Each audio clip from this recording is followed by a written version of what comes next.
کے ساتھ بول رہا ہوں، اور ہماری فاؤنڈیشن کوشش کر رہی تھی کہ ہمیں کوئی رسائی ملے وہاں تک امداد پہنچانے کی، تو ہمیں کوئی راستہ نہیں مل رہا تھا، اس لیے بھی تھوڑا میں نے تاخیر کی۔ تو اب اللہ نے ہمیں ایک راستہ دیا ہے،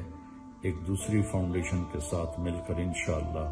ہمارے پاس جو بھی آپ کی امانت آئے گی وہ ہمارے سب سے زیادہ حقدار اور مظلوم بہن بھائی بیٹے بیٹیوں تک پہنچے گی۔ تو اس میں میری آپ سے درخواست ہے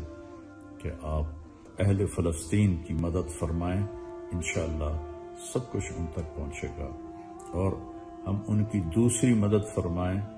کہ ہر مسلمان مرد عورت جو میرا یہ پیغام سنے روزانہ 2 نفل پڑھ کر اللہ کی بارگاہ میں سجدے میں سر رکھ کے دعا کرے کہ یا اللہ تو ہماری مدد کے لیے آ جا۔